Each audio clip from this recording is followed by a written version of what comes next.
Item 10.8.1 Qualificação para eletricista. É considerado trabalhador qualificado aquele que comprovar conclusão de curso específico na área elétrica reconhecido pelo Sistema Oficial de Ensino. São entendidos como trabalhadores qualificados aqueles que receberam instrução específica em cursos reconhecidos e autorizados pelo Ministério da Educação e Cultura, com currículo aprovado e que comprovaram aproveitamento mediante exames e avaliação pré-estabelecida e por essa razão receberam um diploma, um certificado. Nesta categoria se encaixam, além dos profissionais de nível superior e nível médio, com profissões regulamentadas, as pessoas que adquiriram conhecimento que lhes permitiu ter uma ocupação profissional, os eletricistas montadores, eletricistas de manutenção e outros.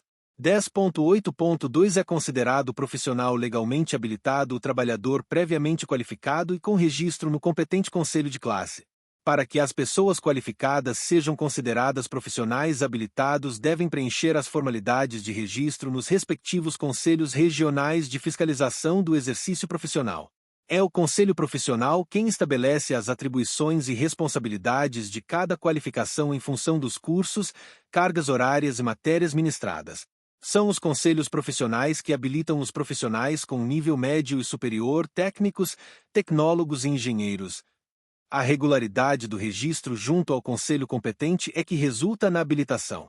10.8.3 É considerado trabalhador capacitado aquele que atenda às seguintes condições, simultaneamente. Capacitado é o trabalhador que, embora não tenha frequentado cursos regulares ou reconhecidos pelo Sistema Oficial de Ensino, tornou-se apto ao exercício de atividades específicas mediante a aquisição de conhecimentos e desenvolvimento de habilidades, na forma das alíneas abaixo. A. Receba capacitação sob orientação e responsabilidade de profissional habilitado e autorizado. A aquisição de conhecimentos e o desenvolvimento das capacidades deverá acontecer sob responsabilidade de um profissional legalmente habilitado conforme definido acima e que tenha sido também autorizado pela própria empresa da forma como estará estabelecido mais adiante. Este profissional legalmente habilitado e autorizado é que estabelecerá as limitações de atividades a serem realizadas pelo capacitado. As atividades de instrução e ensino devem constar das atribuições profissionais do responsável por essa capacitação. B. Trabalhe sob a responsabilidade de profissional habilitado e autorizado. O trabalhador capacitado só poderá exercer as atividades sob responsabilidade de um profissional legalmente habilitado e autorizado, como veremos adiante, não sendo necessário que este profissional seja o mesmo que o capacitou. 10.8.3.1 A capacitação só terá validade para a empresa que o capacitou e nas condições estabelecidas pelo profissional habilitado e autorizado responsável pela capacitação. Entende-se que a capacitação deverá ser realizada por profissional habilitado e autorizado pela empresa tomadora dos serviços ou por sua delegação. Contudo, o trabalhador só poderá exercer sua capacitação, dentro dos limites estabelecidos no processo de capacitação, na empresa que o capacitou e sob a responsabilidade de um profissional legalmente habilitado e por ela igualmente autorizado. Nada impede que outro profissional legalmente habilitado e autorizado promova uma avaliação e ratifique, avalize a capacitação, tornando-se naturalmente responsável por essa avaliação do processo de capacitação desenvolvido por outro legalmente habilitado até mesmo de outra empresa. 10.8.4 São considerados autorizados os trabalhadores qualificados ou capacitados e os profissionais habilitados com anuência formal da empresa. A autorização é um processo administrativo através do qual a empresa declara formalmente sua anuência, autorizando a pessoa a operar em suas instalações elétricas. Desnecessário informar que a autorização está acompanhada da responsabilidade em autorizar. Por essa razão é de fundamental importância que as empresas adotem critérios bem claros para assumir tais responsabilidades, vide comentário 10.13. 10.8.5 A empresa deve estabelecer sistema de identificação que permita a qualquer tempo conhecer a abrangência da autorização de cada trabalhador, conforme o item 10.8.4. Pressupondo que, em função das profissões, ocupações e capacitações, ocorram diversidades de níveis de conhecimento e atribuições, caberá à empresa documentar as atribuições de cada trabalhador e promover a devida identificação. 10.8.6 Os trabalhadores autorizados a trabalhar em instalações elétricas devem ter essa condição consignada no sistema de registro de empregado da empresa. Os sistemas de registro de empregados devem dispor de anotação específica quanto à autorização e sua abrangência. Além dos arquivos administrativos, estas informações deverão constar do prontuário das instalações. 10.8.7 Os trabalhadores autorizados a intervir em instalações elétricas devem ser submetidos a exame de saúde compatível com as atividades a serem desenvolvidas, realizado em conformidade com a NR7 e registrado em seu prontuário médico. É muito importante que a avaliação da rigidez da saúde física e mental, conceito da OMS, dos trabalhadores a serem autorizados a serviços com eletricidade, seja realizada por médico do trabalho, obedecendo preceitos éticos estipulados por protocolo específico, dentro do qual devem ser considerados mutuamente as condições efetivas de desempenho das tarefas laborativas no meio ambiente e a natureza do trabalho a ser desenvolvido. O fato de trabalhar com grandezas de risco não palpáveis como os campos elétricos e magnéticos, a tensão corrente elétrica e as condições posturais mais diversas, além dos riscos ambientais agravantes, trabalhos em altura, radiação solar, ruído, calor, dentre outros, exige uma consideração especial do profissional médico para avaliar a aptidão física e mental dos trabalhadores envolvidos com eletricidade. Especificamente no setor elétrico, a diversidade de postos de trabalho, linhas aéreas, subestações, estruturas, galerias, valas, centros de controle, com riscos específicos, precisam ser considerados não somente no exame físico de cada trabalhador, como na requisição dos exames complementares em consonância com o preconizado pela legislação vigente. 10.8.8.1 A empresa concederá autorização na forma desta NR aos trabalhadores capacitados ou qualificados e aos profissionais habilitados que tenham participado com avaliação e aproveitamento satisfatórios dos cursos constantes do anexo 2º desta NR. Fica absolutamente claro que a autorização é da empresa e que o critério adotado para o aproveitamento satisfatório também é da empresa que, em contrapartida por essa autoridade em decidir, recebe a responsabilidade por autorizar e suas consequências. 10.8.8.2 Deve ser realizado um treinamento de reciclagem bienal e sempre que ocorrer alguma das situações a seguir. O treinamento de reciclagem não define especificamente conteúdo programático ou carga horária e nem mesmo recursos a serem utilizados, porém fica evidente que os assuntos abordados deverão ser de mesma natureza, de segurança em serviços em instalações elétricas, sugerindo-se um aprofundamento e direcionamento de acordo com as necessidades e a realidade da organização. Em princípio, é desejável que a carga horária de reciclagem seja suficiente para permitir aproveitamento e surtir o efeito desejado na prevenção de acidentes, conforme se verificará pelo item 10.8.8.3 A. Troca de função ou mudança de empresa. Na troca de função entendida como alteração em atribuições ou local de trabalho, que carreia a alteração do cenário de desenvolvimento dos trabalhos e assim alterações de exposição a riscos elétricos. No caso específico de mudança de empresa, fica a critério do empregador a alternativa de preferir que o trabalhador frequente o ciclo completo de treinamento das 40 horas e o submeta à avaliação de aproveitamento, assuma a responsabilidade de aceitar o treinamento realizado anteriormente para outra empresa. As empresas prestadoras de serviço, que deslocam seus empregados entre clientes distintos, deverão atender às exigências de reciclagem estabelecidas e ambientá-los ao panorama de trabalho de cada empresa ou estabelecimento, com as suas respectivas normas internas, procedimentos e cultura. B. Retorno de afastamento ao trabalho ou inatividade, por período superior a 3 meses, e comentário: o período igual ou superior a 3 meses de afastamento foi entendido como suficiente para que o trabalhador tenha necessidade de uma reciclagem, de forma a fazer aflorar os conceitos e práticas de prevenção mencionados nos conteúdos propostos. C. Modificações significativas nas instalações elétricas ou troca de métodos, processos e organização do trabalho. Comentário: as mudanças do panorama das instalações, a inclusão de novos equipamentos e metodologias, assim como as alterações na organização do trabalho, serão alvo de treinamentos técnicos relativos à capacitação e, paralelamente, deverão ocorrer reciclagens considerando o novo cenário de desenvolvimento dos trabalhos. 10.8.8.3 A carga horária e o conteúdo programático dos treinamentos de reciclagem destinados ao atendimento das alíneas A, B e C do item 10.8.8.2 devem atender às necessidades da situação que motivou.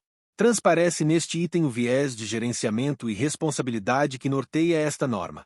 Fica a critério da empresa estabelecer esses currículos e cargas horárias das reciclagens, por conseguinte, assumir a responsabilidade pela decisão. 10.8.8.4 Os trabalhos em áreas classificadas devem ser precedidos de treinamento específico de acordo com o risco envolvido.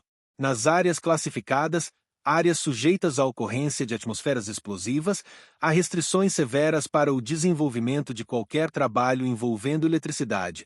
Nessa situação, fica impedida a realização de qualquer tarefa com a instalação elétrica energizada, pesquisa ou localização de defeitos, abertura de caixas, invólucros, medições ou simulações elétricas. As técnicas de montagem, blindagens e conexões, assim como o ferramental utilizado, são especiais e deverão ser próprios para essas áreas, o que determina a necessidade de treinamento e preparo adequado dos trabalhadores envolvidos. Para serviços em áreas classificadas, não devem ser utilizados equipamentos capazes de gerar faíscas, como é o caso de quase todos os portáteis, furadeiras, serras elétricas, marteletes e outros dispositivos com motores de escova ou com dispositivos de partida por enrolamento auxiliar e automático. Ferramentas de impacto. Mesmo as pneumáticas podem produzir faíscas em pedra, ferro ou outros materiais similares, gerando riscos no ambiente. Para evitar o risco de faiscamento, podem ser utilizadas as ferramentas construídas em ligas especiais, cobre-berilo, e outras de latão e bronze, que não produzem faíscas e poderão ser utilizadas em áreas classificadas. 10.8.9 Os trabalhadores com atividades não relacionadas às instalações elétricas desenvolvidas em zona livre e na vizinhança da zona controlada, conforme define esta NR, devem ser instruídos formalmente com conhecimentos que permitam identificar e avaliar seus possíveis riscos e adotar as precauções cabíveis.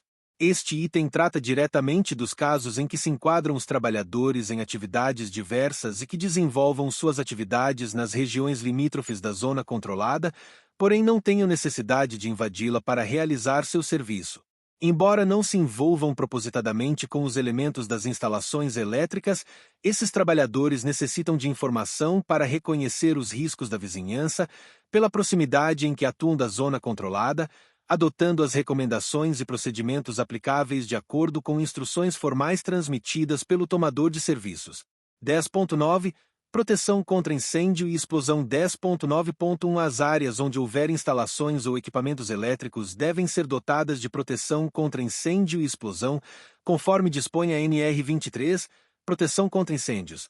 A NR 10 mais uma vez remete à norma específica de proteção contra incêndios, NR 23, o detalhamento das exigências. Deve ser observado que incêndios em locais com instalações elétricas energizadas, mesmo que não sejam originados das instalações, serão tratados como da classe C, por conta da presença de eletricidade. O convívio das instalações elétricas com áreas sujeitas a incêndios ou explosões, áreas classificadas, só é possível com instalações apropriadas com base em normas específicas e que pressupõem uma prévia classificação de área, que indicará quais as técnicas e categorias de equipamentos recomendáveis.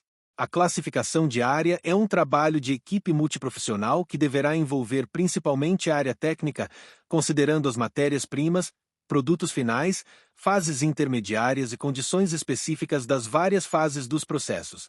10.9.2 Os materiais, peças, dispositivos, equipamentos e sistemas destinados à aplicação em instalações elétricas de ambientes com atmosferas potencialmente explosivas devem ser avaliados quanto à sua conformidade no âmbito do Sistema Brasileiro de Certificação.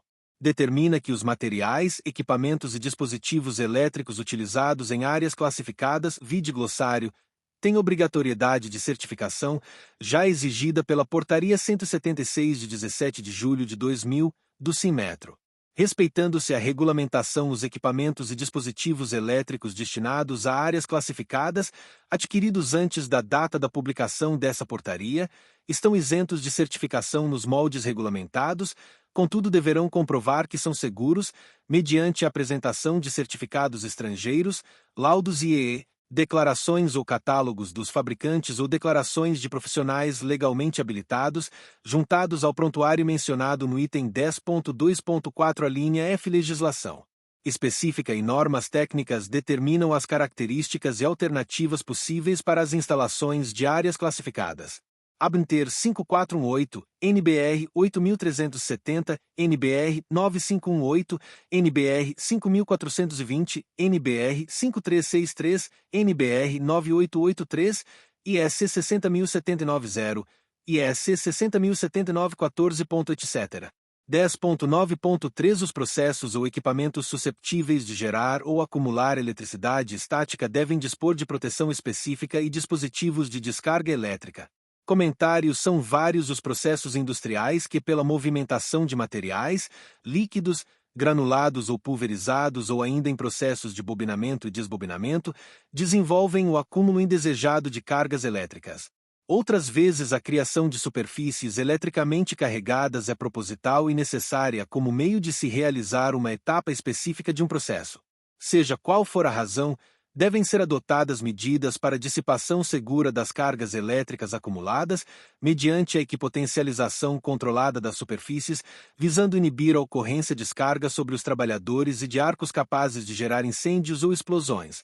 A manutenção de umidade relativa do ar acima de 50%, a aplicação de produtos antiestáticos nas superfícies susceptíveis de eletrização, o emprego de ionizadores do ar ambiente, a redução de velocidade, do atrito em transporte de materiais pelo redimensionamento dos dutos, o emprego se pisos condutivos são métodos complementares para o controle.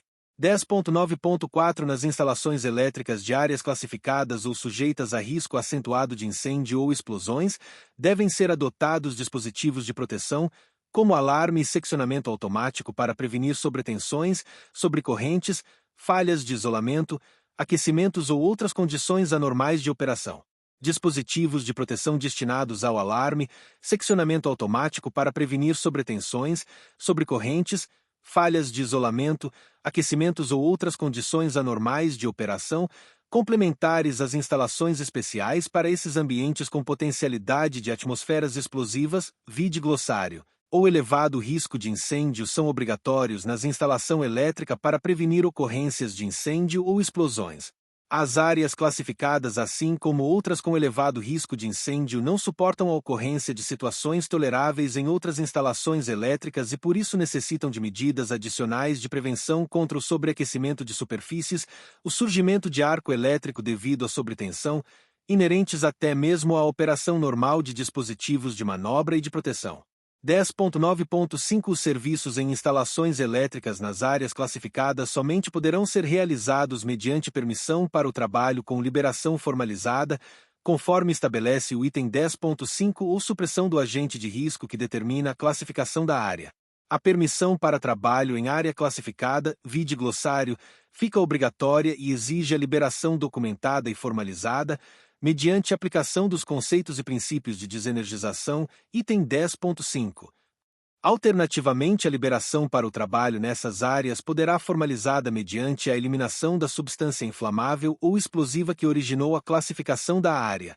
Instalações elétricas precisam ser inspecionadas, testadas, mantidas e muitas vezes é necessário pesquisar defeitos nas atividades de manutenção corretiva, o que implica na presença de circuitos energizados, máquinas e ferramentas que geram faíscas em condições normais de operação, escovas de motor. Nessas condições, impossibilitada a aplicação da desenergização, devem ser adotados procedimentos de supressão do agente de risco, quer por diluição, quer por eliminação da presença da substância inflamável ou explosiva, permitam garantir a segurança da operação, o que deve ser devidamente formalizado, com documentação.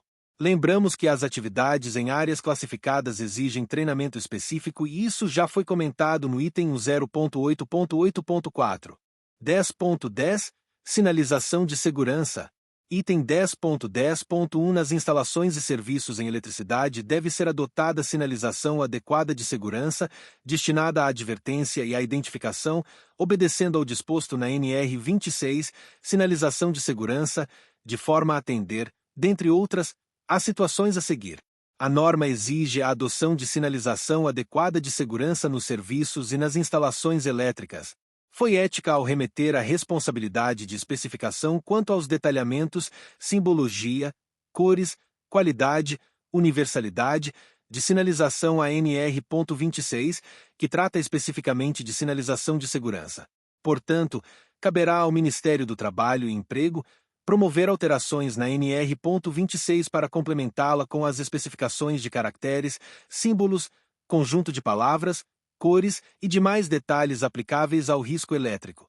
Contudo, as sinalizações específicas ao risco de choque elétrico em instalações de média tensão já constam da recém-atualizada NBR 14039. Por outro lado, alguns tipos de placas de sinalização já existem no mercado. A sinalização é uma medida complementar de controle dos riscos, e sendo complementar, ela necessita da adoção de outras medidas de prevenção para ser eficaz, barreiras, invólucros, obstáculos, contudo se constitui num item de segurança simples, indicação, descrição, avisos, a orientação, instruções de bloqueios, de direção e advertência, proibição, obrigatoriedades, impedimentos, nos ambientes de trabalho. Deve ser adotada a partir da fase de projeto das instalações elétricas e constarem do memorial descritivo. Comumente é utilizado o sistema de sinalização visual, dotado de símbolos, ícones, caracteres, letreiros e cores de padronização internacional eficiente para a prevenção de riscos de origem elétrica em geral.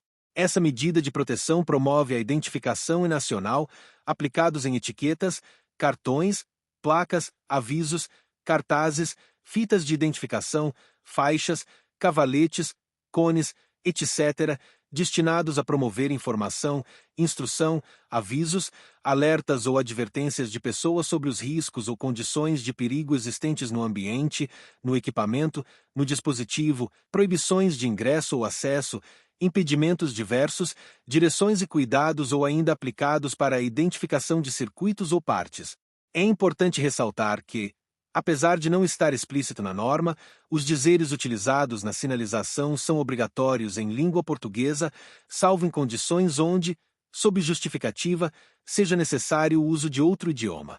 Há situações, no entanto, em que a sonorização é um meio eficiente para a promoção de alertas, como, por exemplo, utilizar um alarme sonoro que se antecipa à energização de equipamento quando se trata de risco com energia elétrica. É fundamental a existência de procedimentos de sinalização padronizados, documentados, divulgados e que sejam conhecidos por todos os trabalhadores, próprios e prestadores de serviços, e pessoas, especialmente para aplicação em a identificação de circuitos elétricos consiste de impor uma forma que permita identificar um circuito entre os demais coexistentes. Já está mencionada como exigência no subitem que trata da segurança em projetos, seja com anilhas, etiquetas ou outro meio seguro, durável, conhecido dos trabalhadores e aplicado nos locais onde se faz necessário distinguir os circuitos. Também muito aplicável aos quadros e painéis elétricos para identificar os dispositivos de comando, disjuntores, chaves, relés, b. travamentos e bloqueios de dispositivos e sistemas de manobra e comandos, é a utilização de um sistema que permita às pessoas saber que o dispositivo está bloqueado, que não deve ser operado, que o botão não deve ser apertado ou a alavanca não deve ser acionada, de uma forma clara e objetiva, que evite interpretações dúbias, que permita identificar o autorizado que o travou, o serviço, a hora e data e seu contato. C. Restrições e impedimentos de acesso é a aplicação de recursos ou de dispositivos de sinalização que indiquem os impedimentos e restrições ou a permissão de acesso ou permanência de pessoas às áreas ou locais, que por sua natureza ou pelas formas de proteção existentes, são de acesso exclusivo de pessoas advertidas ou por elas acompanhadas e supervisionadas. Por exemplo, os locais de serviço elétrico somente será permitido o ingresso de autorizados ou pessoas por eles acompanhados e supervisionados, na forma da norma. D. Delimitações de áreas é o processo de estabelecer os limites através de dispositivos adequados e resistentes à situação em que serão empregados. Estes também deverão ser claros e de imediata interpretação pelas pessoas que acessam as áreas limítrofes.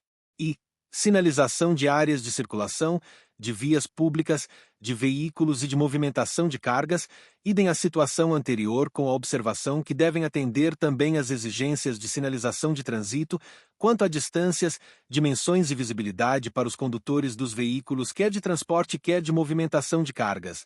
F. Sinalização de impedimento de energização é a aplicação de alguma forma pré-estabelecida e convencionada de conhecimento das pessoas que deixe claro que um certo circuito ou dispositivo não pode ser energizado. Pretende-se com isso sinalizar no ponto de operação, no acionamento do equipamento. G. Identificação de equipamento ou circuito impedido. Esta é a identificação no equipamento ou circuito, indicando que ele está impedido de ser energizado. Este subitem, apesar de parecer uma repetição do anterior, enfatiza a colocação de aviso no próprio equipamento, não apenas em documentação, livro, quadro sinótico ou punho de manobra ou botão de comando. Vale também para identificar equipamentos danificados que por razões de segurança não deverão ser energizados.